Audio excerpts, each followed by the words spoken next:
আপনার উম্মতের দাফন এই জমিনের মধ্যে হবে। আমার নবীর কান্না আরো বেড়ে গেছে। জিবরাইল রে, না রে, আমার মন মানে না, আমার উম্মতেরা এই জমিনে পড়ে থাকবে, আমি নবী আল্লাহর আরশে পড়ে থাকবো, আমি আমার উম্মত ফালাইয়া আরশে থাকতে পারবো না।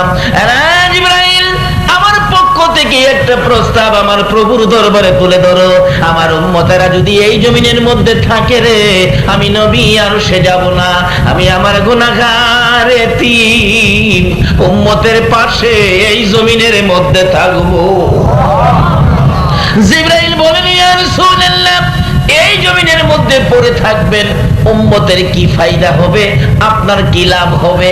আমার নবী বুঝাইতে চায়, জিবরাইল রে শুনো, আমি দুনিয়ার জমিনে দেখেছি মুরগি যখন বাচ্চা ফোটায়, বাচ্চা নিয়ে সমাজে ঘুরতে থাকে, কোনো বিপদ যদি দেখা দেয় রে জিবরাইল, মা মুরগটা দুইটা পাখা বাড়াইয়া দেয়, বাচ্চাগুলো মায়ের পাখার নিচে ঢুকে আরামে শান্তিতে বসে থাকে। রে জিবরাইল, আমি নবী মদিনার মাটিতে থাকবো রে, আমি আমার তামাম পৃথিবীর উম্মতে যদি কোনো বিপদ দেখি, আমি মদিনার জমিন থেকে দুইটা হাত আমি নবী বাড়াইয়া দিব, আমি আমার তামাম পৃথিবীর উম্মত গুলো আমার হাতের মধ্যে ঢুকাইয়া রে, আমি নবী মদিনার জমিনে শান্তিতে থাকবো। আর এই উম্মতের কান্ডার নবী রহমতের ভান্ডার, বলুন উম্মতের কান্ডার নবী, নবী বিনে রোজ হাসরে কে করিবে পার, নবী বিনে রোজ হাসরে কে করিবে পার, উম্মতের কান্ডার নবী রহমতের ভান্ডার, উম্মতের কান্ডার নবী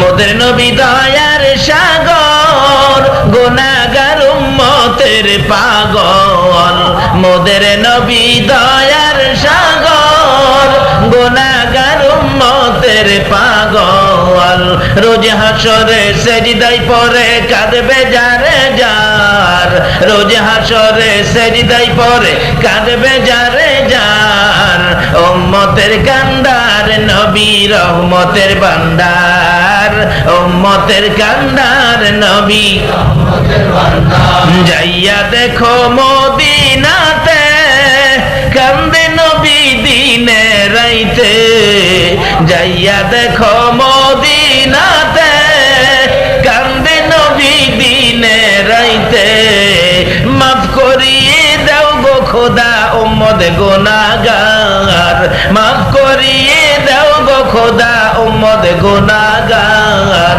উম্মতের কান্ডার নবী রহমতের ভান্ডার, উম্মতের কান্ডার নবী রহমতের ভান্ডার, নবী বিনে রোজ হাসরে কে করিবে পার, নবী বিনে রোজ হাসরে কে করিবে পার, উম্মতের কান্ডার নবী রহমতের ভান্ডার, উম্মতের কান্ডার নবী রহমতের ভান্ডার, যে নবী উম্মত ফালায়া আরশে যায় না, যে নবী উম্মতের ব্যথা বুকে নিয়ে মদিনায় শুয়ে কান্দে, আল্লাহ বলেন বন্ধু এত মায়া তোমার উম্মতের জন্য, যাও আমি কথা দিলাম তোমার উম্মতের একটু সুযোগ পাইলেই আমি মাফ করে দিই। ঈসা আলাইহিস সালাম দুনিয়া থেকে বিদায়ের পর আমার নবী দুনিয়াতে আসার আগে মাঝামাঝি সময়ে 7 জন যুবক বাদশা দাকাইনুসের আমলে জালিম বাদশা ছিলেন, তার অত্যাচারে দেশ ছাইরা পাহাড়ের গুহায় আশ্রয় নিয়েছিলেন 7 জন যুবক। যুবকেরা কারা গো আজকে নবীর পক্ষে মাহফিলে বসে আছো? এমন এক সময় ছিল তোমাদের মতো যুবকেরা আমার মায়ার নবীরে মারতো, আজকে তোমরা নবীর পক্ষে বসে আছো। আমার মন কয় তোমাদের মতো একজন উম্মত বাকি থাকা পর্যন্ত আমার নবী জান্নাতে যাবে না। যাইয়া দেখি যে গুহার মধ্যে মধ্যে 7 জন যুবক ঘুমিয়েছিলেন। বাবা, বাস্তব কোরআনের মধ্যে আসছে ঘটনা। ওই যুবকদের ভালোবাসায়, যুবকদের মহব্বতে একটা নাপাক প্রাণী কুকুর, নাপাক প্রাণী কুকুর, কোরআনের মধ্যে যার নাম লেখা আছে কিতমির, কোরআনে লেখা আছে যার নাম কিতমির, এই কুকুরটা 7 জন যুবকের সাথে চলে গিয়েছিল। যুবকেরা যখন গুহার ভিতরে ঢুকলো, একজন মানুষ কোন রকম ঢুকতে পারে। মাগরিবের নামাজ পড়লাম ওই এলাকার মসজিদে নামাজ পড়ে জর্দানিকে বললাম এই ঘটনাটা, এই গুহার ভিতরে যাইয়া দেখার আকাঙ্ক্ষা নিয়ে বললাম। বলল খোলা তো যায় না, লোহার গেট দিয়ে বন্ধ করে রাখছে। খুলে দিলেন, দয়া হলো। ভিতরে গেলে দেখাইলো এখানে 2 জন, এখানে 2 জন, 4-5 হাত ভিতরে 3 জন যুবক, ছোট্ট একটা ছেদ্র আছে, ঘুমাইতেছে মোট 7 জন। কুকুরটার কথা জিজ্ঞেস করলে বলে কুকুর মারা গেল, হাড্ডি গুড্ডি গুলো এক জায়গায় দাফন করে রাখলো। আমার আল্লাহ ওই ইমানদার 7 জন যুবক গুহার মধ্যে ঘুমাইতেছেন, কিয়ামত পর্যন্ত ঘুমাবেন। নিম প্লেটের মধ্যে লেখা 309 বছর পরে একবার বাহির হয়েছিল। বাজার লম্বা আলোচনা, 309 বছর পরে একবার বাহির হয়েছিল। আবার যায়া ঘুমাইতেছেন। ইমানদার যুবক রে, ও যুবক বাবা, কে তোমরা বসে আছো? তোমার মতো একটা যুবক যদি মহব্বতে আমার আল্লাহ রে একবার আল্লাহ কইয়া ডাক মারো গো, তোমার এক ডাকের জবাব আমার আল্লাহ 70 বার দিয়ে থাকে। এত মায়া করে, এত আদর করে আমার আল্লাহ যুবকদেরকে, 7 জন যুবককে আমার আল্লাহ বেহেশতি ঘোষণা দিয়েছে কোরআন শরীফে। শুধু 7 জন যুবক নয়, নাপাক প্রাণী কুকুরটাকে পর্যন্ত 7 জন যুবকের সাথে কোরআনের মধ্যে আমার আল্লাহ বেহেশতি ঘোষণা দিয়েছে। ইমানদার যুবকের সাথে গেলে কুকুর যদি বেহেশতি হতে পারে, আখিরি নবীর উম্মত হইয়া আজকে নবীর ঘর মাদ্রাসার পক্ষ থেকে আয়োজিত মাহফিলে কোরআন সুন্নাহর পক্ষে যারা বসে আছো গো, আমার আল্লাহ কি জান্নাতি বলে ঘোষণা দিতে পারে না? দিয়েছে কিনা, জান্নাতি হয়েছেন কিনা, মোনাজাত পর্যন্ত বসেন, নিজেরাই টের পাবেন। আমার বলতে হবে না, নিজেরাই টের পাবেন। আমি খুব কম সময়েই আমি আপনাদেরকে, যেহেতু দূর থেকে আসছি বড় কষ্ট করে, কারণ অনেকে আমার দেখেন নাই, ওয়াজ শুনে ফেলেছেন ক্যাসেটের মধ্যে, আমার দেখেন নাই, আমিও আপনাদেরকে দেখি নাই, শুধু একটু দেখার জন্য হাজী জহির সাহেবের মহব্বতে আমার এই সময়টা দিতে হয়েছে। এখন পুরা সিজন লং জার্নি করে পরের দিন মাহফিলটা আমার কষ্ট হয়। আমার 2 ঘন্টার রাস্তা, মাহফিল শেষে বাড়িতে যেয়ে রেস্ট করি, এই মাহফিলগুলি রাখি। যাই হোক, রিজিক যেখানে থাকে যাইতেই হবে, এটা বাজেট আল্লাহ। আপনাদের সাথে দেখা হবে, এটাও বাজেট আল্লাহ। সকল একবার বলুন আল্লাহু আকবার। বাবা আরো গর্জিয়াস কণ্ঠে বলুন আল্লাহু আকবার। মা খাদিজা বলেন, পৃথিবীর মানুষেরা রে, আমার নবী বলছে খাদিজারে, জিবরাইল এখন খবর দিল কোরআনের পক্ষে 2টা রুটি 1 বোতল পানি নিয়ে আসার কারণে আল্লাহ তোমার জান্নাত দান করে দিয়েছে। শুধু জান্নাত নয় রে খাদিজা, আমি হাসলাম এজন্য আমার আল্লাহ তোমার সালাম জানাইছে। বাবা, এই আল্লাহ এখনো সেই কোরআনের পক্ষে থাকলে জান্নাত দেওয়ার ক্ষমতা আছে কিনা? সালাম আপনাদেরকে দেওয়ার রাস্তা আছে কিনা? বাবা, এই কোরআনের মধ্যে সালাম দেওয়া আছে। কিয়ামত পর্যন্ত এই নবীর উম্মত হইবেন, ভালো কাজে আসবেন আর আল্লাহর সালাম পাইবেন।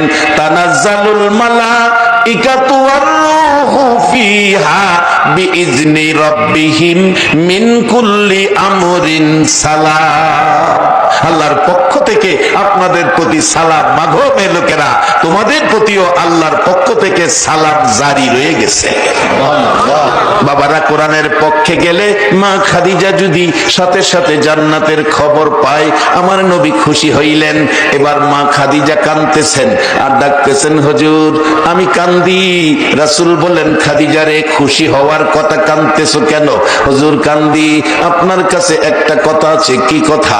আল্লাহ যদি কোরআনের পক্ষে 2 রুটি 1 বোতল পানি দিলে জান্নাত দেয়, সালাম দেয়। আমি যে নবীর ভালোবাসাই গো নবী, এত কষ্ট করে পাহাড়ের উপরে আসলাম, আপনি নবী কি আমারে কিছু দিবেন না? আপনার কাছে আমার একটা দাবি। রাসূল বলেন, খাদিজা বলো তোমার কি দাবি? বলুন, স্বামী কাছে স্ত্রীর দাবি আছে কিনা? স্বামীর কাছে স্ত্রীর দাবি আছে কিনা? আর দাবি করলে স্বামীরও স্ত্রীর দাবি পুরা করা উচিত। রাসূল বলছে, কি দাবি? হুজুর, দাবি হলো আল্লাহ যদি আমারে জান্নাত দেয়, সালাম দেয়, আপনি নবী আমারে কি দিবেন? রাসূল মহব্বতের সহিত বললেন, খাদিজা তুমি যা চাও তাই দেন। আমরা দেশের স্ত্রী যদি স্বামীর কাছে এই খবর পাইতো, যা চাও তাই দেন, প্রথম চাইলে হইলে সম্পত্তি অর্ধেক আমার নামে লিখে দেন, সম্পত্তি অর্ধেক লিখে দেন আমার নামে, 10 ভরি স্বর্ণের অলংকার দেন, ঢাকায় যায় আমার পছন্দ মতো 2টা শাড়ি কিনবো, টাকা দেন। মামে লোকেরা শোনো, নবী বিবি খাদিজা কি চায়? হুজুর, প্রথম নম্বরে দাবি হলো গো নবী, আমি খাদিজা যেদিন মৃত্যু হয়ে যাবে, আমার বাজারের কিনা কাফন আমার গায়ে লাগাইয়েন না, আপনার একটা জুব্বা মুবারক, আপনার একটা পাঞ্জাবি দিয়ে আমারে কাফন পরাইবেন। যাও খাদিজা। 2 নাম্বার দাবি, হুজুর যে কবরের মধ্যে জান্নাতুল মুআল্লায় আমাকে শোয়াইবেন, ওই কবরটার ভিতরে আপনি নবী একটু শুয়ে আসবেন। এবার আপনারা ফয়সালা দেন, সারা পৃথিবীর জন্য যেই নবী রহমত, এই নবী যদি কবরের ভিতরে শুয়ে আসে, কবরটা রহমতে ভরপুর হবে কিনা? বাবারা, আরো বাস্তবে আসুন। নবী যেখানে রহমত সেখানে। ভারতের এক ছোট্ট ইতিহাস, ছোট্ট ঘটনা, বেশি দিন আগের ঘটনা নয়। 16 কোটি হিন্দু যাকে দেবতার মতো পূজা করত, শ্রদ্ধা করত, যার নাম ডক্টর শিব শক্তি শঙ্কর, শিব শক্তি শঙ্কর। ওই ডক্টর শিব শক্তি 16 কোটি হিন্দুর দেবতা ছিলেন। ঘুমের ঘরে ঘুমিয়েছে আমার মদিনার নবী, মা নাই বাবা নাই নবী, গুনাহগারের বন্ধু, উম্মতের কান্ডারি ডক্টর শিব শক্তির ঘরে যাইয়া ডাকতেছে, ও ডক্টর শিব শক্তি, আমি নবী মদিনার থেকে এসেছি তোমার কালিমা পড়ানোর জন্য। এই সুন্দর নবীর চেহারা দেখে ডক্টর শিব শক্তি আর দেরি করে নাই। বাজান, কেউ অস্বীকার করার ক্ষমতা নাই, সাথে সাথে নবীর হাত ধরে কালিমা পড়ে মুসলমান হইয়া গেছে। সকালবেলা ঘুম থেকে উঠে অন্যদিন তুলসীর পূজা করত, গাছের পূজা করত, সূর্যের পূজা করত, আগুনের পূজা করত। আজকে দরজাই খুলে না ডক্টর শিব শক্তি। নাস্তার টাইম হয়ে গেছে, দরজা খুলে না। বিবি নাস্তা বানাইয়া ঘরের দরজায় ডাকতেছে, ঠাকুর কর্তা দরজা খোলেন। কি হলো? সমস্যা হলো নাকি? দরজা খুলেন না, পূজা করেন না। দরজা খুলে দিছে, কি ব্যাপার, বাহির হন না কেন? বিবি, কেমনে বাহির হব গো, আমার ঘরের দিকে তাকাইয়া দেখ। বিবি বলেন, ঘরের দিকে তাকাইয়া দেখি ঘরটা রহমত বরকতে ঝিলমিল করতেছে। ডাকতেছে, বিবি, স্বামী গো, সত্য করে কও, তোমার ঘরে আজকে কোন মহান অতিথি আসছিল?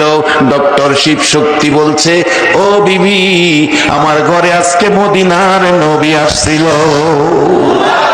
রে বাবারা, ভাইরা, জানি না গো, আজকে যারা নবীর ঘরের পক্ষ থেকে আয়োজিত মাহফিলে এসেছেন, কোন দিন জানি আপনাদের ঘরে আমার মদিনার নবী আইসা যায়। ডক্টর শিব শক্তি বলেন, বিবি গো, মদিনার নবী আমার ঘরে এসে আমারে কালিমা পড়াইয়া গেছে গো বিবি। বিবি বলেন, তাহলে তো আপনার ভাগ্য ভালো হয়ে গেছে। ঠিক আছে, অনুমতি দেন, ঘরে আসি, নাস্তা তো খাইতে হবে। মুসলমান হন আর যাই হন, ঘরে ঢুকছে, নাস্তা সামনে দিলে ডক্টর শিব শক্তি ডাকতেছে, বিবি গো, আমি মুসলমান, তুমি তো মুসলমান হও নাই, কাজী আমি আর তোমার হাতের নাস্তা খাবো না। মাত্র মুসলমান হইছে, বিবি মুসলমান না বলে নাস্তা খাইতে রাজি না। আর আমরা কবের মুসলমান, হিসাব কিতাব নাই। যা ভাই, মুসলমানদের কি কেউ নাই?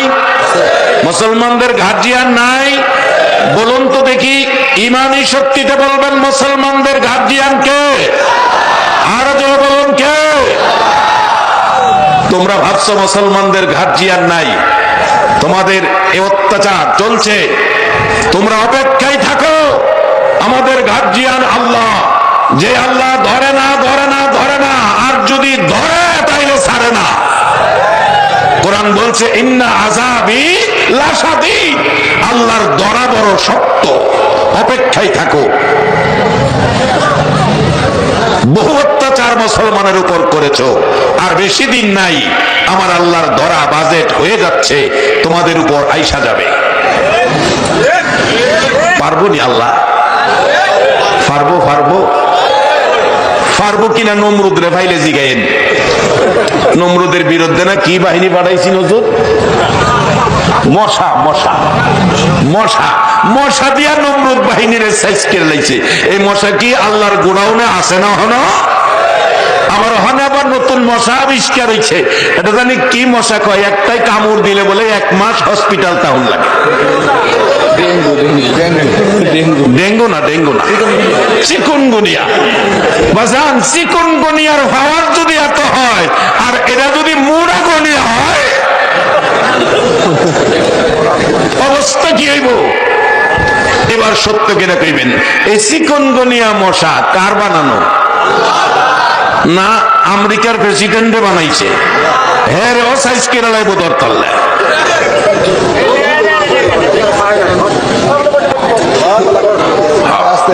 বৈশা জানগা সুযোগ পাইলে দেবে সারা বইতো, সুযোগ না পাইলে কি আরেকজনের কাঁধে বই পারবো? এই তো যাইতেছে ইনশাল্লাহ সুযোগ। বাবা, যারা মুসলমানদের উপর অত্যাচার করতেছে তাদের বিচার করার ক্ষমতা আমার আল্লাহর আছে কিনা? তাহলে বদরের যুদ্ধের ইতিহাস খুলুন। বদর প্রান্তরে নবীর পক্ষের সৈন্য 313, 2টা বাচ্চা। আবু জাহেলের 1000-এর বেশি, ভালো অবস্থানে, অত্যাধুনিক হাতিয়ার। বাচ্চা 2টা জিগায়। আব্দুর রহমান বিন আউফ বলেন আমার পাশে দাঁড়ানো ছিলেন ছোট ছোট 2টা বাচ্চা, মায আর মুআবিজ। নবীজি এমন ছোট 2টা খেজুরের ডাল দিছে হাতে বাইঙ্গা। নবীর দেওয়া খেজুরের ডাল লইয়া আব্দুর রহমান বিন আউফ বলেন 2টা বাচ্চা দৌড়াইয়া আবু জাহেলের কাছে গিয়া ছোট করে বলছি, আবু জাহেলকে আক্রমণ করতেছে।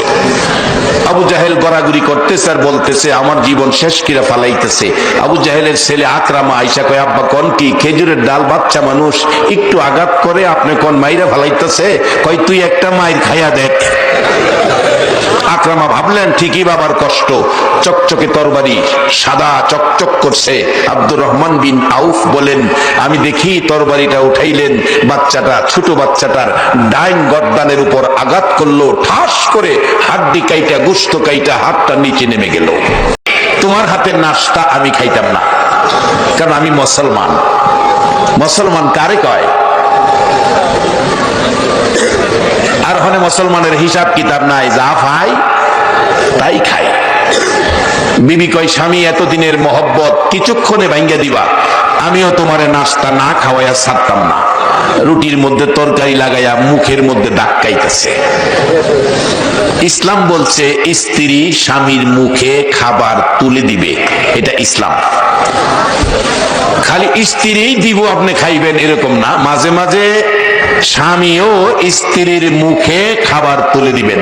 আচ্ছা, এই ব্যবহার যদি চলে স্বামী স্ত্রী মহব্বত বাড়বো না কমবো? কারণ ইসলামটা একটা শান্তির ধর্ম, পারিপার্শ্বিকতার ধর্ম, এটা মহব্বতের ধর্ম। এটার মধ্যে তিক্ততা বলতে কোনো শব্দ নাই। ইসলাম শব্দের অর্থই হলো শান্তি। খুব চাপাচাপি করলেন, খাইলেন না। ডক্টর শিব শক্তির বিবি বলছে স্বামী ভয় পাবেন না, খান। আর গোপন রাখতে পারলাম না গো স্বামী, যেই সময় আমার নবী আপনারে কালিমা পড়াইয়া মুসলমান বানাইছে, যাওয়ার সময় নবী আমারেও কালিমা পড়াইয়া গেছে। ডক্টর শিব শক্তি 2টা হাত বাড়াইছে, বিবি গো আয় আমার বুকে আয়, তোর কপাল ভালো, আমারও কপাল ভালো, মাত্র কালিমা পড়লো তাদের কপাল ভালো হয়ে গেল। আমরা কবেকার মুসলমান কালিমাওয়ালা, আমাদের কপাল তো ভালো করতে পারলাম না।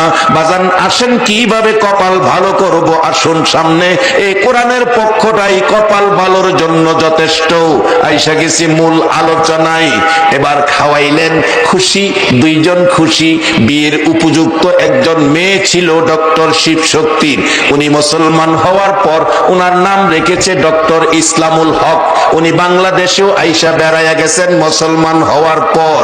তার মেয়েটা দৌড়ায় আসছে, মা তুমি খুশি? বাবাও খুশি। ঘটনাটা কি গলায় ধরে জানতে চাইলে বাবা জবাব দিল, মারে আমি তো মুসলমান হয়ে গেছি নবীজির হাত ধরে। মা বলতেছেন, মেয়েরে আমিও তো মুসলমান হয়ে গেছি নবীজির হাত ধরে, বিধায় আমরা খুশি। মেয়েটা বলতেছে, বাবু গো, ও আমার মা, গর্ভধারিণী মা, আপনাদেরকে মুসলমান বানাইয়া আমার নবী যাওয়ার সময় গো আমারও কালিমা পড়াইয়া গেছে। সেই কালিমা আমরা পড়েছি। একটা রাত্রে নবীর দেখা পাই বাজান, জীবনটা ধন্য হবে, জাহান্নামের আগুন হারাম হবে। কারণ আমরা এই দেশের বাসিন্দা কেউ না। আমাদের মতো বহু মানুষ কবরে যাইয়া দেখেন কবরস্থানে পচে গলে মাটির সাথে মিশে গেছে, কবর গর্ত হইয়া গেছে। বলতেছিলাম সেই রহমতের নবী যেই ঘরে, ঘরটা কি হলো, কি খেলা, ডক্টর শিবশক্তি বলল। এবার আমার নবী ডাকতেছেন, খাদিজা রে, তুমি যেই কবরে যাইবা আমি আগে কবরে শুয়ে আসবো, ঠিক আছে? তোমার সেই কথাও রাখলাম। হুজুর আরেকটা কথা, কি? কবরে শুয়ায়া কবর ছাড়ো, সবাই চলে যাবে, মুলকিন নকির কবরে আসবে। হুজুর কি প্রশ্ন জানি করে, আমি জবাব কেমনে দিব, ভয় লাগে। অনুরোধ করি আপনি আমার কবরের পাশে বসে থাকবেন, সবাই চলে গেলেও আপনি কবরের পাশে থাইকা মুলকিন নকিরের সওয়ালের জবাব আপনি দিয়ে যাবেন। এই তিন কথা রাখলেন। খাদিজা বিদায়ের পর ঘটনা তাই হলো, কবরের পাশে নবীজি বসে আছে। হজ করতে যারা গেছেন, যে কবরের পাশে নবী বসেছিল, এটা মক্কায় জান্নাতুল মুআল্লার মধ্যে কবরখানি। হজ করতে যাইয়া ঘুরতে ঘুরতে মা খাদিজার কবর তালাশ করতেছিলাম, যে কবরের পাশে আমার নবী বৈশা ছিল। একজন বাংলাদেশি কাজ করে, জিজ্ঞেস করলাম, মা খাদিজার কবরটা কোনটা? দেখাইলো, নিচে দিয়া যান, উপর দিয়া রাস্তা, নিচে দিয়া যান, বুক পরিমাণ বাউন্ডারি করা মা খাদিজার কবর। পাশে দাঁড়াইলাম, দেখলাম যে কবরের পাশে আল্লাহর হাবিব বসেছিল। পাশে দাঁড়াইয়া সূরা ইয়াসিন তেলাওয়াত করে হাত বাড়াইলাম, ও নবীর উম্মতেরা, তোমাদের কপাল ভালো গো, আখিরি নবী পাইয়া। দাঁড়াইয়া দোয়ায় হাত বাড়ানোর পর দেখি কবর থেকে যেন মদিনার নবীর গন্ধ আসতেছে। মা খাদিজা যদি কোরআনের পক্ষে যাইয়া এই বরকতের বাজেট পাইতে পারে, আমরা তো সেই নবীর উম্মত, আমরা সেই বাজেট, সেই বরকত পাবো। আসুন, কোরআন বলছে, আমানুর কাউ আসজুদু ওয়াবুদু রাব্বাকুম, ও ইমানদাররা রুকু সিজদার মাধ্যমে রবের ইবাদত করো। তারপরে জান্নাত দিবে, সে কথাও কয় নাই কোরআনের মধ্যে। তারপরে বলছে আফআলুল খায়রা, ভালো কাজ করো, লাআল্লাকুম তুফলিহুন, তবেই তোমরা সাফল্য জীবন হবে, তবেই তোমাদের জীবন সার্থক হবে, তবেই তোমরা 10টা পৃথিবীর সমান জান্নাতি হয়ে যাবে। একবার বলুন আল্লাহু আকবার। বাবারা, ভালো কাজ করতে হবে, অন্যায় কাজ ছেড়ে দিয়ে ভালো কাজে আসেন, জান্নাত পাবেন। আসুন, কোন কাজে জান্নাত সহজে পাওয়া যায়, বাস্তবতায় গেলাম। বাবারা, হযরত ইমাম গাজ্জালী সাহেব রাহমাতুল্লাহ আলাইহির জীবনীর মধ্যে আসছে, আমার নবী ঘুমের ঘরে এসে স্বপ্ন যুগে ইমাম গাজ্জালী সাহেবকে ডাকতেছে নবীজি নিজে, ও ইমাম গাজ্জালী, তোমার মহল্লায় একটা লোক মারা গেছে, লোকটার নাম আব্দুর রহমান, তুমি তাকে কাফন দাফন কইরো। আমি রাসূল বলে গেলাম লোকটা জান্নাতি। আমি জানতে চাই ইমানদার মুসলমানের কাছে, নবী যাকে জান্নাতি কয়, বলুন আমার আল্লাহ কোনদিন তারে জাহান্নামী কইব কিনা? কলিজায় আগুন লাইগা গেছে। কেন জানি আমার কলিজায় আগুন জ্বলতেছে, দরজাটা খুলে দাও, চাবি দাও। চাবি নাই, চাবি হারিয়ে গেছে। চাবি হারিয়ে গেলে ওই যুবকটা হাতুড়ি আনতে গেছে, তালা ভাঙবে। হাতুড়ি নিয়ে আসতে গেলে ভাই ভাই বউ পালিয়ে গেছে। হাতুড়ি দিয়ে তালা ভাঙ্গা দরজা খুইলা দেখে গো যে মা সন্তান কোথাও গেলে, মার মনে শান্তি নাই। দরজাটা খুলে রাত্র 12টায় রাস্তায় দাঁড়াইয়া থাকতো। সে গর্ভধারিণী মার দেহের বেশিরভাগ বড় অংশটা বাথরুমের ভিতরে। একটা চিৎকার মারছে, আশপড়শিরা দৌড়ায় আসছে, আত্মীয় স্বজনেরা আসছে। আইসা এই অবস্থা দেখলে থানায় খবর দিলে পুলিশ আসছে, 3 টুকরা উদ্ধার করে থানায় নিয়ে গেল। বড় ভাইটাকে ধরে ফেললো, বউটা পালিয়ে গেছে। 2 দিন পর বউ ইচ্ছা করে ধরা দিল, 2 হাতে রশি লাগাইয়া জেলখানায় নিয়ে বন্দি করলো। দুনিয়ার পুলিশের রশি হাতে লাগছে, বলুন মায়ের উপর যারা এই অত্যাচার করেছে জাহান্নামের রশিও তার হাতে লাগবে কিনা?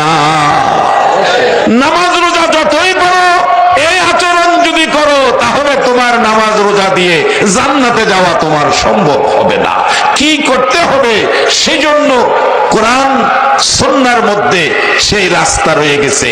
রাসূল বলেছেন, তলাবুল ইলমি ফারিদাতুন আলা কুল্লি মুসলিমি ওয়া মুসলিমা। মেয়ে এবং পুরুষ এই পরিমাণ জ্ঞান অর্জন করতে হবে, এই জিনিসগুলি সুষ্ঠুভাবে বুঝে শুনে যেন ব্যবহার করতে পারে, একটু জ্ঞান অর্জন করা ফরজ। এই জন্য একটা মাদ্রাসা দরকার, নবীর ঘর দরকার। সেখানে মাদ্রাসা হয়েছে। আমি বলবো মাদ্রাসা শুধু মাদ্রাসাই নয়, যেখানে কোরআন শিক্ষা দেওয়া হয়, এটা জাবালে নূর হয়ে গেছে। আর এই কোরআনের পক্ষে যারা, তারা জান্নাতি মেহমান হয়ে গেছে। যার বাস্তব ইমাম গাজ্জালী সাহেব রহমাতুল্লাহ আলাইহির জীবনী। আমি শেষ দিকে যাচ্ছি। ইমাম গাজ্জালী সাহেব বলেন, আমি সকালবেলা গেলাম, রাসূল বলেছে লোকটা বেহেশতি। আপনারা দোয়া না করে কেউ যাবেন না, আমি অল্প সময়ের মধ্যেই দোয়া করব। আমি দোয়ার প্রস্তুতি নিচ্ছি। বেহেশতে কে যাবেন, কোরআন সুন্নাহর দৃষ্টিতে বেহেশতি কে হবেন, এই পথটা শুধু দেখাইতেছি।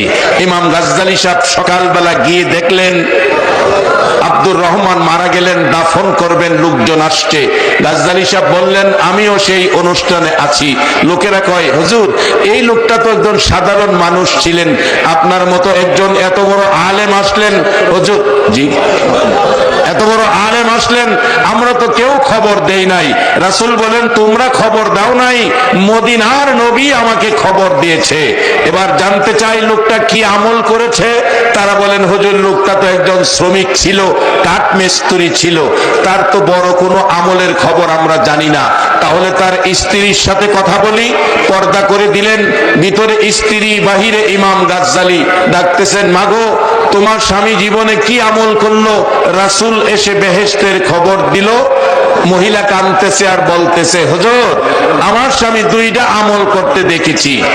একটা আমল হলো হুজুর, একটা আমল হলো বাবা একজন আরো 1000 টাকা। একটা আমল হলো আমার স্বামী কাঠ মিস্ত্রি, 2টা কাঠ জোড়া দেওয়ার জন্য পরিবেশ করে, জোড়ার মাঝখানে লোহা তার কাটা মারার জন্য হাতুড়ি উপরের দিকে উঠায়। হুজুর এমন সময় যদি মসজিদের মিনারায় আযানের ধ্বনি উচ্চারিত হয়, আমার স্বামী পিছনের হাতুড়ি সামনে আনে না, মসজিদে দৌড়াইয়া চলে যায়। আর একটা আমল হলো আমার স্বামী কোরআন পড়া জানতো না, কোরআনের মহব্বত ছাড়তো না। কারাগো আজকে কোরআনের প্রতিষ্ঠানের পক্ষ থেকে আয়োজিত মাহফিলে আসছেন, মহিলা বলছে আমার স্বামী কোরআন পড়া জানতো না, এশারের নামাজ পড়ে ঘরে আইসা, হুজুর দেখেন আপনার সামনে একটা কাঠের থাক আছে, একখান কোরআন শরীফ আছে। আমার স্বামী ঘরে আইসা টান দিয়া কোরআন শরীফ বুকে লইয়া পাগলের মতো কাঁদতো, কোরআন শরীফ খুইলা চোখের পানি জর্জর করে ছাড়তো, পৃষ্ঠাগুলি উল্টাইয়া হুজুর কোরআনের লাইনে লাইনে আমার স্বামী, কোরআনের লাইনে লাইনে আঙ্গুল ঘুরাইতো, কোরআন পড়া জানতো না, কোরআনের লাইনে লাইনে আঙ্গুল ঘুরাইতো আর কানতো। এইভাবে 2-3 পারা কোরআনের লাইনে লাইনে আঙ্গুল না ঘুরাইয়া আমার স্বামী কোনোদিন ঘুমাইতো না। এই 2টা আমল দেখেছি।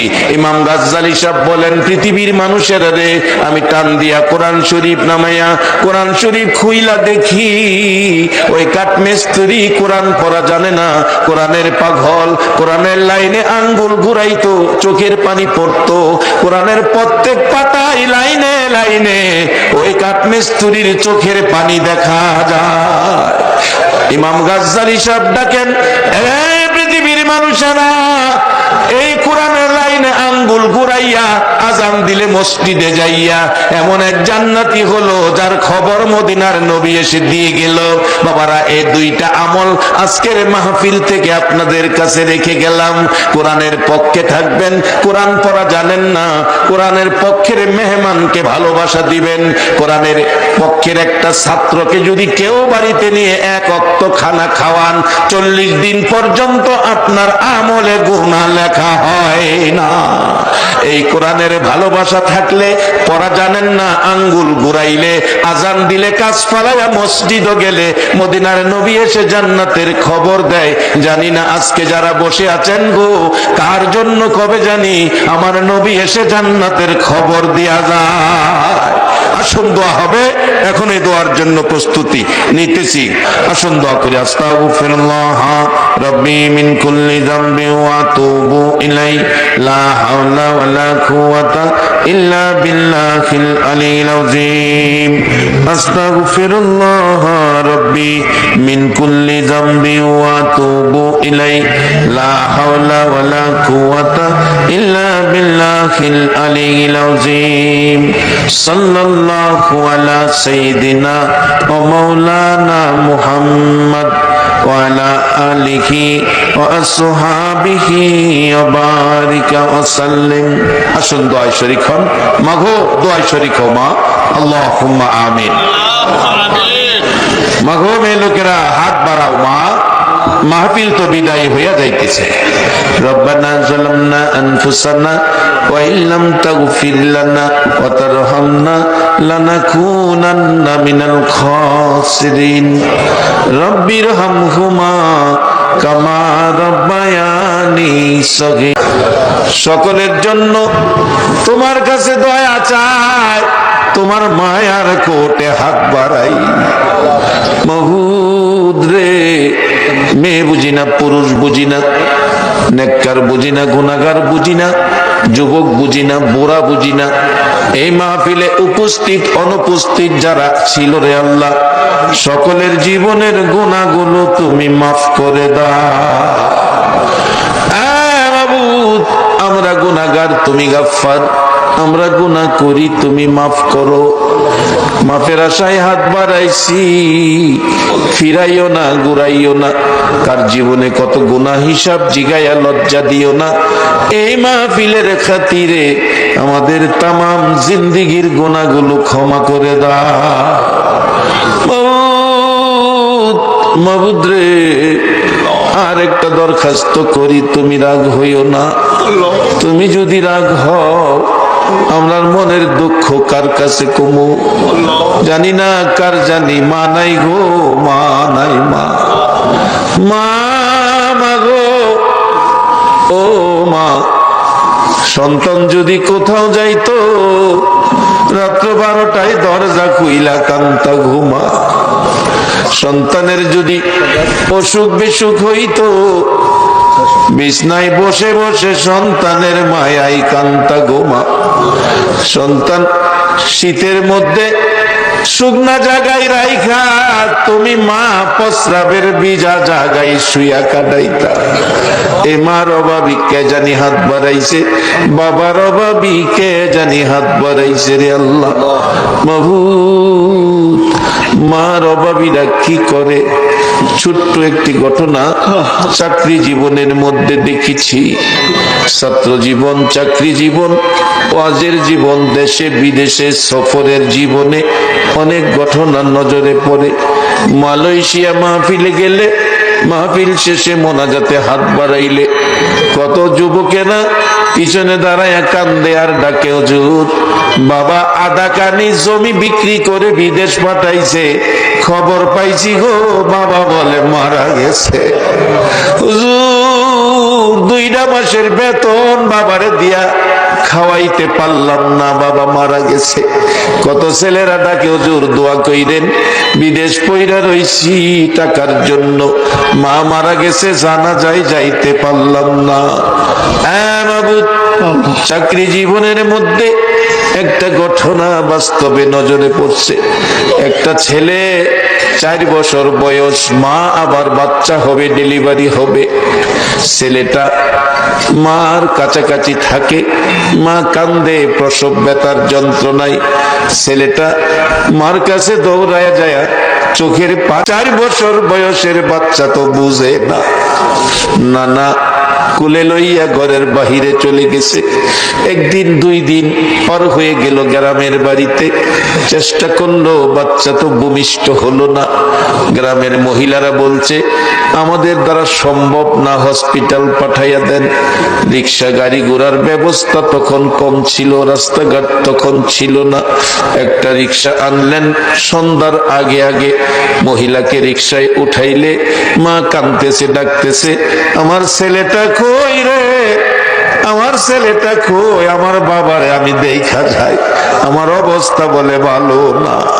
ছেলেটা দৌড়ায় আসছে, মা এ সন্ধ্যার সময় কোথায় যাও গো মা, কোথায় যাও গো মা। মা টাইনা টাইনা রিক্সায় উঠাইয়া বুকে জড়াইয়া ধরে 2 গালে চুমায়া চুমায়া মা কান্দে, বাবা আমার অবস্থা বলে ভালো না রে বাবা, আমি হসপিটালে যাইতেছি, মা কোন সময় আসবা, তাড়াতাড়ি আইসো মা, তুমি যদি না আসো গো রাত্রে আমি কার গলায় ধরে ঘুমাবো। মা কাঁদতেছে, বাবু আমি পারবো নি ফিরে আইতে। ছেলের 2 গালে চুমাইয়া চুমাইয়া ডাকে, বাবা গো দোয়া কইরো গো বাবা, ভাগ্য যদি ভালো হয় মার গলায় ধরে ঘুমাবি, ভাগ্য যদি খারাপ হয় রে বাবা মার গায়ে সাদা কাফন দেখবি। এই বলে মার কাছ থেকে নানা ছেলেটারে রাখছে, রিক্সা টান দিয়ে চলে যাইতেছে। একটু পর পর মা পিছনের দিকে তাকায়া কান্দে, বাবা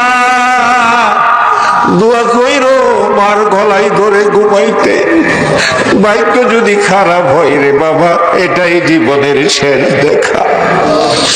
তখন রাস্তাঘাট বেশি ছিল না, হসপিটালে চলে গেছে, চিকিৎসা চলছে। রাত্র 10টা বাইজা গেছে, ছেলেটা কাঁদতেছে, নানা চলো না মার কাছে হসপিটালে যাই।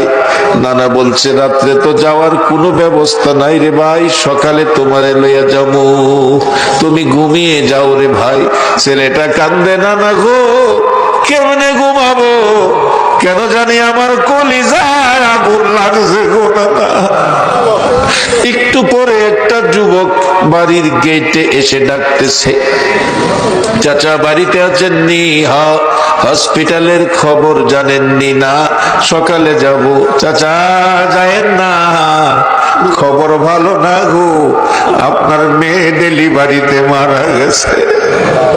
ছেলেটা একটা চিৎকার মারছে, বাবু আমি কার গলায় ধরে ঘুমাবো। রমজান মাসের শেষ দিকে ছিল ঘটনা, লাশটা রাত্রেই বাড়িতে নিয়ে আসছে। ছেলেটা ভয় পাবে বলে দেখায় নাই, দাফন করে ফেলছে। সকালবেলা বলছে, না না চলো না হসপিটালে মার কাছে যাই, বিকালে যাব। বিকাল হইলে ডাকে, চলো না নানা মার কাছে যাই, সকালে যাব। 3 দিন ঘুরাইলো, রাত ফয়া ঈদের দিন। ছেলেটা কান্দে, নানা গো আজকে আর আমি ঘুমাবো না, আমারে মার কাছে লইয়া যাও।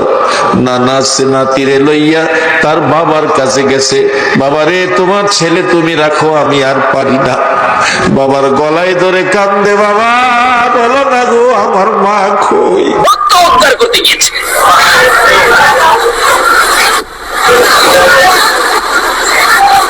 বলতেছিলাম দয়ার নবী মায়া আমি বলতেছেন, জিবরাইল আমার উম্মতের নাজাতের জন্য কবুল হয়েছে, কবুল হয়েছে।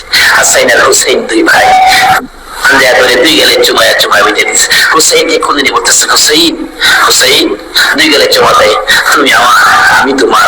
তোমাকে যে কষ্ট দেয় সেজন্য আমাকে কষ্ট দেয়, আর তোমাকে যে ভালোবাসা দেয় সেজন্য আমি রাসূলকে ভালোবাসা দেয়।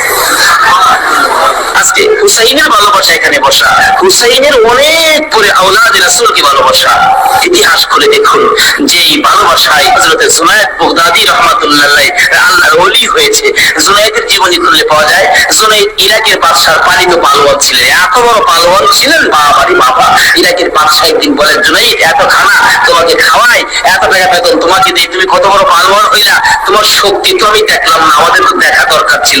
জুনায়েদ বলেন, ঘোষণা দেন না, ইরাকের জমিনে এমন কোন মার পোলা নাই আমাকে এই কুস্তির মধ্যে পরাজয় করবে, আমি বিজয়ী হব। যদি কেউ পরাজয় করতে পারে বলে দেন 10,000 টাকা পুরস্কার। একটা ঘোষণা সাধারণ ভাবে আমাদের দেশের হিসাবে দিলাম বোঝার জন্য। বাদশাহ পোস্টারিং করে দিলেন, আমার জুনায়েদকে কুস্তি লড়ে হারাইতে পারলে 10,000 টাকা পুরস্কার দেওয়া হবে। আর ওদিক দিয়ে এই পোস্টার দেখলেন নবীজির আওলাদ, নবীজির বংশের একটা লোক 3 দিন পর্যন্ত বাচ্চাদের মুখে খানা দিতে পারে না, গরিবী অবস্থা। হাঁটতেছে, রোজগারের তালাশে ঘুরতেছে, কোন রোজগারের পাওয়া গেল না, বাচ্চারা না খাইয়া 3 দিন পার হয়ে গেল। ডাকতেছেন, ভাই রে, পোস্টার দেখা যায় কুস্তি লইরা জিততে পারলে 10,000 পুরস্কার, আর সন্তানকে যখন খানা দিতে পারি না, আর জীবন রেখে লাভ কি? কুস্তি লইরা জুনায়েদের সাথে জীবনটা দিয়ে আইলাই, এই মুখ আর সন্তানকে দেখাবো না। যা বলতেছে, এখানে অফিসে কে আছে? আমি তো জুনায়েদের সাথে কুস্তি লড়বো, হাতির সাথে মশা। ওই জুনায়েদ কই? মানুষ কয়, মিয়া কুস্তি লড়তে আইসো না মরতে আইসো? জুনায়েদকে দেখছো? কয় না, দেখি নাই। দেখে আসো। বাবারে বাবা, কি ব্যথা! এই নাকি জুনায়েদ? জুনায়েদ, আমি তো আপনার সাথে কুস্তি লড়তে আইছি। জুনায়েদকে লড়তে আইসো না মরতে আইসো? আচ্ছা, যেটা মরা পরে দেখা যাইব। নাম লেখেন। নাম লেখছে। রবিবার দিন আপনাদের কর্ণফুলী মার্কেটের মাহফিল আজকে, এই দিনই ধরলাম রবিবার দিন মাঠের মধ্যে হাজার হাজার মানুষ জুনায়েদের মতো পালোয়ানকে কুস্তি লড়ে হারাবে, কুস্তি লড়বে। হ্যাঁ, জানি কেমন পালোয়ান, কি খেলবো। এবার দেখা গেল খেলা শুরু হওয়ার আগে রেফারি জিগায়, এদিকে আসেন, আপনি কি লড়তে আইছেন না মরতে আইছেন? আপনি মাত্রই কম করেন, আপনি রেফারির দায়িত্ব পালন করেন। লড়লে আমি লড়বো, মরলে তো আমি লড়বো, আপনার বাবার কি লোক? রেফারি কই, মাপ চাই বাবা, আপনি লড়েন, খুব ভালো করে লড়েন। লড়ার আগে ডাকছে, জুনায়েদ এদিকে আয়, দুইটা কথা বলবো, বলো। আমাকে চিনো? জুনায়েদ বলেন, না তো, তোমাকে তো চিনি না। কই, আমি আওলাদে রাসূল।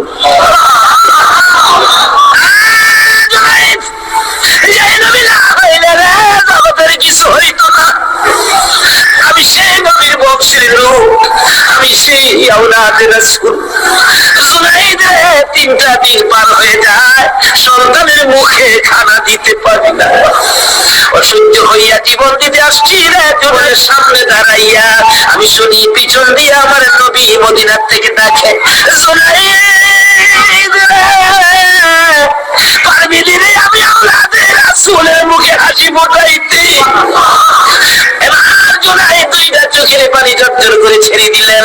লেফারি সাহেব, বাঁশি বাজাও, জীবনের খেলা হবে। বাঁশি বাজাইলেন, খেলা শুরু হলো। আওলাদে রাসূল জুনায়েদের গায়ে আঙ্গুলটা লাগাইলে জুনায়েদ চিত হয়ে জমিনে পড়ে গেছে। লোকেরা বলেন, মানে আবার লাগাও, আবার লাগাইলে আঙ্গুল লাগাইলে জমিনে পড়ে গেছে। লোকেরা বলেন, মানি না, আবার লাগাও, বুঝে আসে না। আমার নবী বলেন, জুনায়েদ রে, এই খেলা কিন্তু ফাইনাল খেলা। নবীর ডাকে জুনায়েদ কানটা পেতে শুনে জবাব দেন, ইয়া রাসূলুল্লাহ, জীবন দিবই, আপনার ভালোবাসা ছাড়বো না।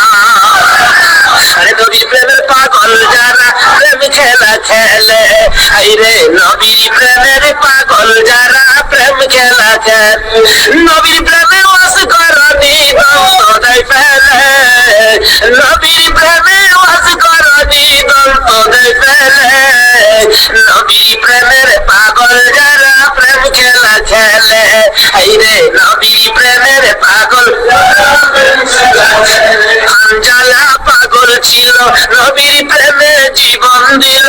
হানজালা পাগল ছিল, নবীর প্রেমে জীবন দিল। গোসল করাইল তার গোসল করাইল তারে ফেরেশতার দলে নবীর প্রেমের পাগল যারা প্রেম খেলা খেলে আইরে নবীর প্রেমের পাগল ছিল আবু বকর প্রেম ধরিয়াই দিল সাঁতার পাগল ছিল আবু প্রেম ধরিয়াই দিলেন সাঁতার আসল মিজান পারি দিবে সেই প্রেমের বলে আসল মিজান পারি দিবে সেই প্রেমের বলে নবীর প্রেমের পাগল যারা প্রেম খেলা খেলে আইরে নবীর প্রেমের পাগল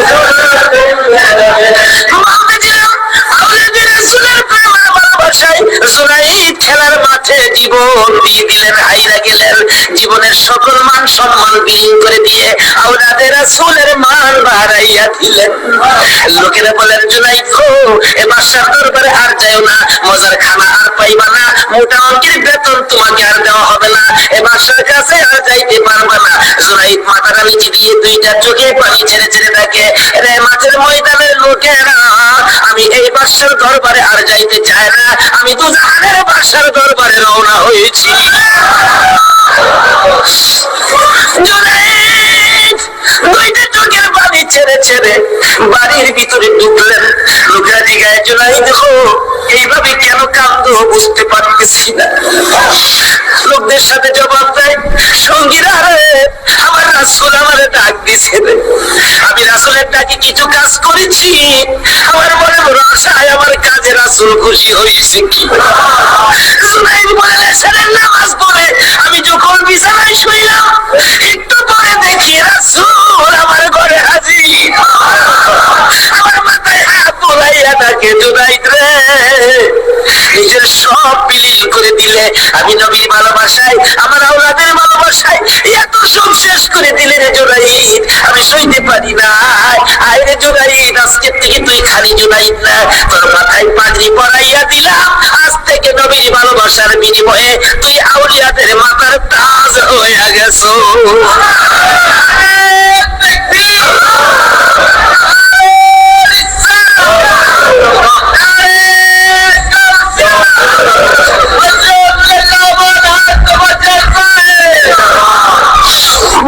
বলতেছিলাম আওলাদে রাসূলের ভালোবাসায় যদি পালোয়ান আল্লাহর ওলি হয়ে যায়, আর যেই নবীকে বলেছেন, যেই নবী ঘোষণা দিয়েছেন হুসাইন তুমি আমার আমি তোমার, তোমাকে যে কষ্ট দেয় সে যেন আমাকে কষ্ট দেয়, তোমাকে যে ভালোবাসবে সে যেন আমাকে ভালোবাসলো। বলুন আজকে যারা হুসাইনের ভালোবাসায় বসে আছেন গো বলুন আমার নবী ভালোবাসা দিবি কিনা? আমার নবী যাকে ভালোবাসে আল্লাহ তাকে ভালোবাসবে কিনা বলুন তো? করে রাসূল নাকি লাগাইয়া চোখের পানি ছেড়ে দিলেন, জিবরাইল রে এই মাটির মধ্যে দিয়ে আমার হুসাইনের রক্তের গন্ধ করে, এই মাটি হইল কারবালার মাটি। লম্বা ঘটনা, মাটিগুলো নিয়ে ভাবতেছেন কি করব। জিবরাইল বলেন হুজুর কারবালা পর্যন্ত যার হায়াত থাকবে তার কাছে মাটিগুলো রেখে দেন, একটা কাঁচের বয়ামের মধ্যে যেন রেখে দেয়, যেদিন দেখবে মাটি লাল হয়ে গেছে গো এদিন মনে করবো হুসাইন কারবালায় শহীদ হয়ে গেছে। কারবালা পর্যন্ত যার হায়াত থাকবে তার কাছে দেন। আমার নবী কার হায়াত থাকবে জানে কিনা কোন? আমার নবী উম্মে সালমাকে লক্ষ্য করে ডাক দিলেন, উম্মে সালমা রে আয় আমার পাশে আয়। উম্মে সালমা কাছে আসলে নবীজি দুইটা চোখে পানি ছেড়ে দিলেন। কথা বলবেন কান্দেন কেন? উম্মে সালমা রে কান্দি রে কলিজা মানে না, এই মাটিগুলো তোর হাতে দিলাম রেখে দিও, যেদিন দেখবে এক বোতলের মাটি লাল হয়েছে এদিন তুমি বুঝে নিবা আমার হুসাইন উম্মতের নাজাতের জন্য কারবালায় শহীদ হয়েছে। উম্মে সালমা বলেন আমি এই মাটি যখন বোতলের মধ্যে রেখে দিলাম, লোকেরা বলেন মা এইরকম একটা লোকের কথা আমরা মানতে পারি না, হাসাইনি তো আছে, আমরা হাসাইনকে মানবো। নবীজি ভবিষ্যৎবাণী করে দিয়ে গেছিলেন, আমি দুনিয়া থেকে বিদায় 30 বছর পর হাসাইন ক্ষমতায় আসবে, হাসাইনকে মানুষ ভালোবাসবে, কিন্তু ইজিদ হাসাইনকে থাকতে দিবে না। যাই হোক লম্বা ঘটনা, ইজিদ কয় হাসাইনকে কিভাবে শেষ করা যায়, দুইজনই পথের কাটা, একজন হাসিন একজন হুসাইন, দুজনকে শেষ করতে পারলেই তো আমার সুবিধাজনক পরিবেশ হয়ে যাবে। কি করব, কি করা যায়? এক কুটনি বুড়িকে এনে বললেন, তুমি কি পারবা হাসাইনকে শেষ করে দিতে? কুটনি বুড়ি কয়, এটা ব্যাপারই না। এমন কিসিমের মহিলা আছে না দেশে, খালি বেজাল লাগাই সংসারে। হাসাইন রাদিয়াল্লাহু তাআলা আনহু বিবি ছিলেন 4 জন, সকলের ছোট বিবির নাম ছিলেন জায়েদা। জায়েদার হাতে শরবত খাইতেন সবসময়, তার হাতে শরবত খুব সুন্দর হতো আর কি, শরবত খাইতেন। হাসাইন ডাকতেছেন, জায়েদা শরবত দাও, শরবত দিলেন জায়েদা। দেখলো কুটনি বুড়ি জায়েদারে দিয়ে এই কামটা বানাইতে। হাসাইন শরবত খায় চলে গেলেন, বলেন জায়েদা হাসাইন কি তোমার হাতে সবসময় শরবত খায়? প্রত্যেকদিন আমার খুব ভালোবাসে, আমার হাতে শরবতটা খায়, আর কেউ হাতে খায় না, আমার হাতে শরবতটা কি খুবই ভালো।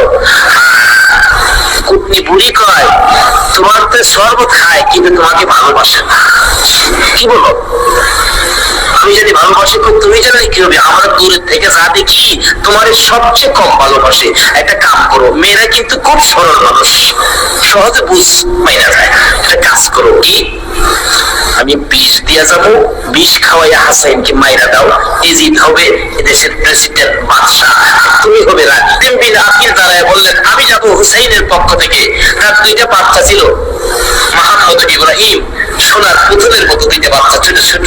বলে আব্বা আপনি যদি চলে যান তাহলে আমরা তো মা নাই, আমরা কার কাছে থাকবো? তাদের মা মারা গেছে, কই থাকবো আমরা? তাইলে তোমরাও চলো। 3 জনের কাফেলা করে কুফা নগরী থেকে পৌঁছলেন হুসাইনের পক্ষ থেকে। হুসাইনের পক্ষের লোক পায়া কমপক্ষে 30,000 লোক হুসাইনের নামের উপর মুরিদ হইলেন, বাইয়াত গ্রহণ করলেন। বাইয়াত হওয়া, মুরিদ হওয়া সুন্নাতে রাসূল। ফতোয়া লাগাইছ না, মাসলা লাগাইছ না, এটা আমার খান বন্দা, খান জাগাত কোনো দলিল লাগে না, জোরে জোরে খান সুবহানাল্লাহ।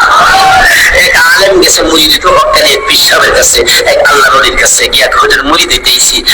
আলেম কইতেছে, বাবা মুরিদ যে হইতে আইছো, মুরিদ হইলে তো পীরের কথা মানব লাগে। হুজুর পীরের কথা তো মানতে হবে, মানবো। তাহলে শুনো, আজকে তুমি এশারের নামাজটা পড়তে পারো না। আচ্ছা এই কথা কইলে কি আপনারা মানবেন? খবর পীরে কয় নামাজ পড়তে হবে, আপনি কোন নামাজ পড়তে পারবে না। আরে বাবা সব সময় তো তুমি পড়বা, আজকে এশারের নামাজটা খালি তুমি বাদ দিবা। ও কেন কইছে? এটা তো শরীয়ত আর বুঝে না, কিন্তু মারফতও তো জানে এর মধ্যে কিছু। আর কয় নামাজ যদি বাড়িতে পড়ে নাই আপনি কি হুজুর দেখবে? আমি তো চাই না। আচ্ছা যে বেটা পীর হইছে বেটা কি খবর রাখে না? রাখলো। এই চিটাগাঙ্গের পীর আমার গরিবের খবর রাখতে পারে না, বুঝে আসে না তো। সহজে বুঝতে গেলে একটা ঘটনা বলতে হয়, বলবো? আপনার কচ্ছপ ছিলেন? আপনারা কি করেন? এটা আর কোনো নাম আসেনি? কচ্ছপ কয়, কাসিম কয়, আমাদের এলাকায় কাকটাও কয়। মদিনার খবর, একটা খবর নিয়ে যা, কুফা নগরীর অবস্থা ভালো না। আমাদের বাবা মুসলিম বিন আকিলকে কুরবানি করে দিয়েছে, আমরা 2 ভাইকে খুঁজতেছে, রাস্তা পাই না, কোথায় যাব? হুসাইন যেন কুফায় না আসে, খবর নিয়ে যা। এভাবে 1 দিন 1 রাত, 2 দিন 2 রাত, 3 দিন পার হইয়া 3 রাতের বেলা 2টা ভাই একটা খেজুরের বাগানের মধ্যে বসেছিল, রাত্রে দৌড়াবে মদিনায় যাবে, কিন্তু পেটের খিদা, পানির পিপাসা, আর হাঁটতে পারে না। ছোট ভাইটা বড় ভাইয়ের গলায় ধরে কাঁদতেছে, ভাই কলিজা শুকাইয়া গেছে রে, একটা কাজ সামনে যাইতে পারবো না। 2 জন গলাগলি করে খেজুরের বাগানের মাঝখানে ঘুরিয়ে গেছে। এই খেজুরের বাগানের মালিকের নাম ছিল হারেস। হারেস নিজেও তরবারি লইয়া ঘুরতেছে। সকালবেলা হারেসের বিবি যায় বাগান দেখবে, যাইয়া দেখে বাগানের মাঝখানে সাপ বিচ্ছুর ভয় থাকে, কিন্তু এই বয়ের মাঝখানে 2টা পূর্ণিমার চাঁদের মতো সন্তান ঘুমাইয়া রইছে। আস্তে আস্তে কাছে যাইয়া ছোট্ট ভাইটার মাথায় হাত দিলে চোখ খুলে দেখি কুফার মহিলা চিৎকার মারছে, ভাই গো আর ঘুমাইস না, কুফাবাসী আমাদের খবর পেয়ে ফেলছে, মদিনায় বুঝি আর যাওয়া হবে না। তুমি আমার মা রাখো, আমরা মা নাই, বাবা নাই, আমরা মদিনার সন্তান, আমরা মদিনার আওলাদ। কুফাবাসীর কাছে আমাদের খবর দিও না। মহিলাটা বলতেছেন, মহিলাদের মায়া বেশি, আয় বাবা তোমাদের তালাশে, আমার স্বামীও ঘুরতেছে, এখানে থাকলে কেউ না কেউ তোমাদেরকে দেখে ফেলবে, আসো আমার বাড়িতে নিয়ে লুকাইয়া রাখি, সন্ধ্যা হলে আমি নিজে মদিনায় লইয়া যাইব। এমন একটা ভালোবাসা দাও না গো এই মহরমের চাঁদে। সন্ধ্যা হইবার আগে বাচ্চা দুইটা রান্না করে রাখছিল। ছোট্ট ভাইটা ঘুম থেকে উঠে বসে বসে কাঁদে, মা মা কইয়া। বড় ভাইটা ঘুম থেকে উঠে থাকে, কান্দিস না রে, কান্নার আওয়াজ শুনলে আমাদের জীবন থাকবে না। এমন সময় হারেস দৌড়ে এসছে ঘরের মধ্যে খানা খাওয়ার জন্য। খানা খাইতে বসে ডাকতেছে, বিবি ঘর জলদি করে খানা দে, কে জানি পুরস্কারের বাগি হইয়া যায়। এমন সময় রান্না করে কান্দার আওয়াজ শুনলে ডাকতেছে, বিবি রান্না করে কে কান্দে? বিবি বলেন, তোমার ঘরে নাই, অন্য ঘরে কান্দে। বিবি রে, আমার ঘরে কান্দার আওয়াজ শোনা যায়। বিবি মিথ্যা কথা কইছ, আমার ঘরে কান্দা। বিবি বলেন, তোমার ঘরে নয়, কুফাবাসীর সন্তানেরা কান্দে। হারেস বলেন, বিবি রে, কুফাবাসীর কান্দা এত সুন্দর না। বাসন ধাক্কা দিয়ে সরাইয়া তরবারিটা লইয়া ওইটা দাঁড়াইলে বিবি পিছন দিয়ে আনতে ধরেছে, স্বামী আর সামনে যেও না, মদিনার ময়নাদের গলায় ছুরি দিও না। তোমার যদি মারতে চাই গো স্বামী, আমার গলাটা পেটে দিলাম, আমার গলাটা কাইটা দাও। না না, মানবো না। দৌড়ে যাইয়া রান্না করে দরজায় দাঁড়াইয়া দেখে দুইটা পূর্ণিমার চাঁদ উদয় হইয়া রইছে। তোর ভাইটা দেখে ছোট্ট ভাইটা চিৎকার মারছে, বাবা দুঃখ হইয়া।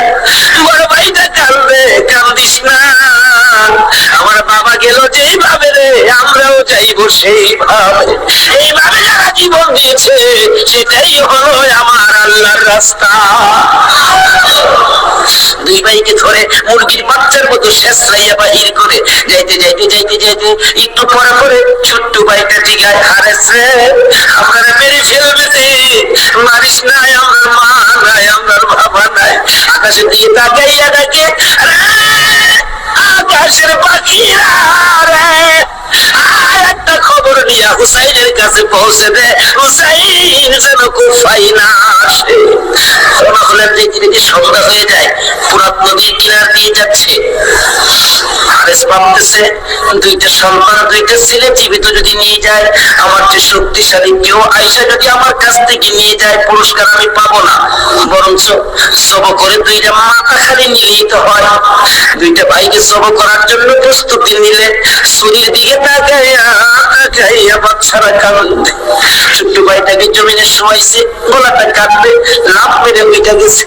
বড় ভাইটাকে শোয়াইছে, উইটা গেছে। আবার জোর করে জমিনে শোয়াইয়া ছোট্ট ভাইটাকে বুকের উপর পাড়া দিয়া ধরছে, মাথার মধ্যে চাপা দিয়ে ধরে গলাটাই ছুরি চালাবে, ছুরির নিচে তাইকা কাঁদতেছে, হুসাইন আইসো না গো, কারবালায় আইসো না, এই কুফা নগরীতে আইসো না, কুফার মানুষের তরবারির ব্যবস্থা ভালো। গলা কেটে দিলেন বড় ভাইটারে, গলা কেটে দুইটা ভাইকে দুই দিকে তাকাইয়া ফুরাত নদীতে ফেলে দিলেন মাথা ছাড়া। বডিখানি ফেলে দিয়ে মাথা রুমালের প্যাকেট করে রওনা হলে শুনে পিছন দিয়ে আবার ডাকতেছে, হারেস রে, আমরা দুই ভাইয়ের মারিস না। হারেস বলেন, মাথা কেটে নিয়ে আসলাম, আমার ডাকে কে? পিছনে যাইয়া দেখে দুই দিকে দুইটা বডি লাশ ছিল, দুইটা ভাই আবার একসাথে হইয়া এক ভাই আরেক ভাইয়ের আমজাইয়া ধরে রাখছে। আল্লাহ বলেছে, আমার রাস্তায় যারা জীবন ধারে তারা মরে না, তারা মরে না রে, তারা জীবিত। এই দুই ভাই প্রমাণ করে দিলেন তারা জীবিত। ওদিকে যায় না, ওদিক দিয়ে যাইতেছে নিজেদের দরবারে পুরস্কার আনবে। এদিক দিয়া ইমাম হুসাইন ৭২ জনের কাফেলা লইয়া গো আস্তে আস্তে কারবালার জমিনে এসে পৌঁছে সন্ধ্যা হয়ে যায়। রাস্তা চিনে না। হুসাইন বলেন, তাবু গাড়ো, সকালবেলা কুফার দিকে রওনা হবো। তাবু গাড়তে গেলে জমিনে কূপ দেয়, মাটির থেকে রক্ত বাহির হয়, গাছের ডালে আঘাত করে গাছের ডাল থেকে রক্ত বাহির হয়। সঙ্গীরা বলেন, হোসাইন ব্যাপারটা বুঝতে পারতেছি না। হোসাইন বলেন, রাখো রাখো, এখানে কি কাউরে পাই কিনা। জিজ্ঞেস করলেন, এই জায়গাটার নাম কি? একজন লোক বলেন, আপনারা কোত্থেকে আসছেন? আমরা মদিনা থেকে আসছি। এই জায়গাটার নাম কি? জায়গাটার নাম কারুর। হোসাইন একটা চিৎকার মারছে, সঙ্গীরা তাবু গাড়ো। নানা বলেছে রে, নানার উম্মতের জন্য আমি হোসাইন কারবালায় নাকি শহীদ হব। মহরমের 7 তারিখ তাবু গাড়লেন। সন্ধ্যা হলে তাবু গাড়লে রাত্র শেষ হওয়ার আগে 4000-এরই সৈন্য নিরস্ত্র মুসলমানের চারপাশে ঘেরাও করেছে। আজকে সেই নিরস্ত্র মুসলমানের উপর ইরাকের জমিনে বলন্ত আক্রমণ হচ্ছে কিনা?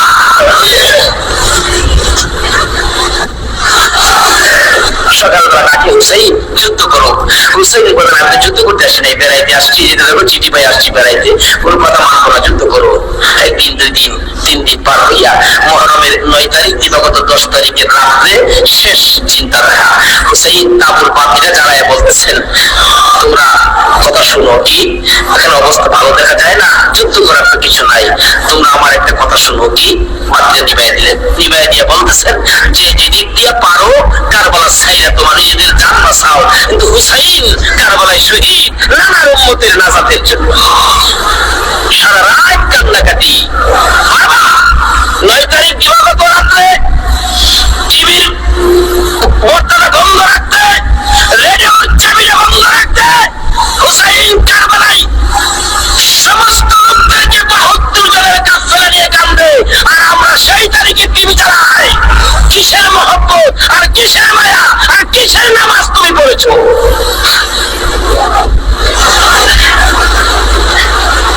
যদি কথা দিতে পারো 9 তারিখ দিন গিয়ে রাত্রে টিভি আর চালাবো না, আর গান বাজনা করবো না। হুসাইন তোমার জন্য ওই ফুলসিরাতের কিনারে দাঁড়ায়।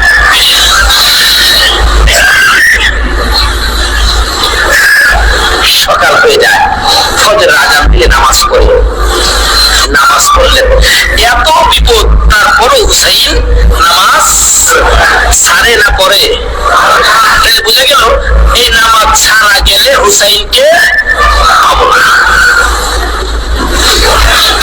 নামাজ পড়ে কোরআন শরীফ পড়তে বসছেন, এমন সময় শাহরবানু 6 মাসের বাচ্চাটা নিয়ে ডাকতেছেন, স্বামী স্বামী গো, 3 দিন পর্যন্ত খানা পিনা কিচ্ছু নাই তাবুতে, এই মরুভূমির গরমের তাপে বাচ্চাটার কলিজা পর্যন্ত শুকিয়ে গেছে, দেখো জিহ্বাটা নাড়াতে পারতেছে না, 6 মাস কথা বলতে পারে না, তো একটু পানি যদি খাওয়াইতে পারো মনে হয় বাচ্চাটা বেঁচে যাবে, না হয়তো বাচ্চাটা মরে যাবে। হুসাইন কো দাও দাও দাও, তুলে নিয়ে কাঁদতেছে আর ডাকতেছে, এই সৈন্যরা রে, এরকম বাচ্চা তো তোদেরও আছে, দোষ করে আমরা করছি, এত কোনো দোষ করে নাই, একটু পানি বাচ্চারা দে, আমার নানা না হইলে কিচ্ছু হইতো না, পানি হইতো না, আজকে আমার নানার অবাক মারা যাবে পানির জন্য, একটু পানি দে, অনুরোধ তোদের কাছে, একটু পানি বাচ্চাটারে দে, আমাদেরকে দরকার নাই, বাচ্চাটারে দে। এভাবে ডাকতেছে আর যাইতেছে, দূর থেকে টেরিনি শূন্য হুসাইনের দিকে লক্ষ্য করে তীর মারলেন। তীর আইসা হুসাইনের গায়ে তো লাগলো না, হুসাইনের কোলে 6 মাসের শিশুর কলিজাটার মাঝখান দিয়ে তীর ঢুকে গেছে।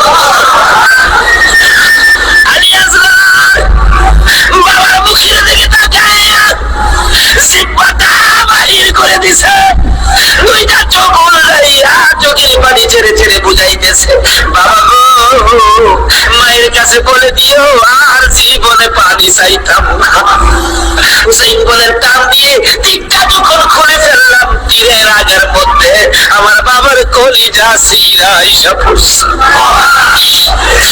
শিশু খুলে লইয়া কাপড় পাশে যাইয়া লম্বা ঘটনা ডাকতেছে, ও শাহরবানু কোথায়? কেন? এই যে নাও তোমার ছেলেরে পানি খাওয়াইছি, বেরিয়ে দেখে মা দেখিনি, বাবার জিহ্বা বাহির হইয়া রইছে, চোখ 2টা উল্টা রইছে, বুকের মধ্যে রক্ত দেখা যায়, চিৎকার মারছে, আমার বাবা কুল পানি খাইছে। এই জমিনে সেই নবীর জন্য সব বানাইছো, সেই নবীর উম্মত পানি পায় না, তীর খাইয়া মরে আর কলিজা মানে না। এইভাবে কাঁদতেছিলেন। মুহররমের 10 তারিখ সকালবেলা আলী আকবর 18 বছরের পালোয়ান দৌড়ে আসছেন, মা কেন কাঁদো? দেখাইলেন, দেখো তোমার 6 মাসের ছোট্ট ভাইয়ের অবস্থা। আলী আকবর দেখে আর সহ্য করতে পারে না, রক্ত হাতে নিয়ে বলতেছেন, মাবুদ গো, এ রক্ত সে কসম খাইলাম, এর সৈন্যরে ছাড়বো না। যুদ্ধ শুরু হয়ে যায় মুহররমের 10 তারিখ আলিয়া পর্যন্ত করতে করতে বিপাশিত ক্লান্ত হইয়া তাবুতে ফিরে এসে ডাকতেছেন, মা মা এক গ্লাস পানি যদি খাওয়াইতে পারো কথা দিলাম সমস্ত কারবালার শূন্য, এই যদি শূন্য ওদেরকে আমি খতম করে ফেলবো। মা চোখের পানি ছেড়ে ছেড়ে বললেন, আলিয়া করলে পানি যদি থাকতো তোর ভাই কি বিষ খায়া পড়তো? নাই রে বাবা, পানি নাই, পানি নাই। মায়ের পায়ে সালাম করলেন আর চোখের পানি ছেড়ে দিলেন। মা মা গো বিদায় দাও, দেখা হবে হাসরের ময়দানে। যাইতে যাইতে যাইতে যাইতে একটু যাই আবার ফিরে ফিরে চাই, মা বিদায় দাও, দেখা হবে হাসরের ময়দানে। মা দুইটা হাত বাড়ায় রাখে, আর ফিরে ফিরে চাইস না রে বাবা, আর ফিরে চাইস না, সহ্য হয় না। যুদ্ধ করতে করতে আলিয়াপুর শহীদ। এইভাবে পুরুষ যারা ছিল সব শহীদ, শুধুমাত্র বাকি জয়নালাবদ্দিন বিমারি আর ইমাম হুসাইন তরবারিটা দিয়ে পোশাক পরে তৈয়ার হলেন। জয়নালাবদ্দিন দাঁড়াইতে পারে না, পড়ে যায়। তারপরেও ডাকে, হুসাইন গো তুমি যাও না, আমি জয়নাল যাব। বিমারি উঠতে পারে না, তবু হুসাইনের পক্ষে যাইতে চায়। আর আমরা শক্তিশালী হইয়াও হুসাইনের পক্ষে যাইতে চায় না। এবার বলতেছেন, জয়নাল রে তুমি যাও না, তুমি যদি যুদ্ধের ময়দানে শহীদ হয়ে যাও নবীর বংশের বাতিটুকুকে জ্বালাবে। হুসাইন যুদ্ধে চলে যায়। লম্বা ঘটনা সংক্ষেপ করে দিলাম। মুহররমের 10 তারিখ যুদ্ধ করতে করতে তীরের আঘাত পল্লবের আঘাত লাগে আর রক্ত জর্জর করে পড়ে, রক্তে জামা ভিজে যায়, ঘোড়ার পিঠ পর্যন্ত লাল হয়ে যায়। আরে রক্তে লালে লাল হইল কারবালার ময়দান, বলুন রক্তে লালে লাল হইল। শহীদ হলো ইমাম হোসেন নবী জানের জান, শহীদ হলো ইমাম হোসেন নবী জানের জান, রক্তে লালে লাল হইল কারবালার ময়দান। হায়রে রক্তে লালে লাল হইল। এই জিনিসে নাসি মারেছে হুসাইনের বুকে বসে, এই জিনিসে নাসি মারেছে হুসাইনের বুকে বসে, ছুরি দিয়ে কাটে গলা বাঁচে না আর প্রাণ, ছুরি দিয়ে কাটে গলা বাঁচে না আর প্রাণ, রক্তে লালে লাল হইল কারবালার ময়দান। হায়রে রক্তে লালে লাল হইল। দুধের শিশু আলিয়াস ঘরে পানি চাইল মায়ের দ্বারে, দুধের শিশু আলিয়াস ঘরে পানি চাইল মায়ের দ্বারে, পানি পানি বলে সে যে দিয়ে গেল প্রাণ, পানি পানি বলে সে যে দিয়ে গেল প্রাণ, রক্তে লালে লাল হইল কারবালার ময়দান। হায়রে রক্তে লালে লাল হইল। শহীদ হলো ইমাম হোসেন নবী জানের জান, শহীদ হলো ইমাম হোসেন নবী জানের জান, রক্তে লালে লাল হইল কারবালার ময়দান। হায়রে রক্তে লালে লাল হইল।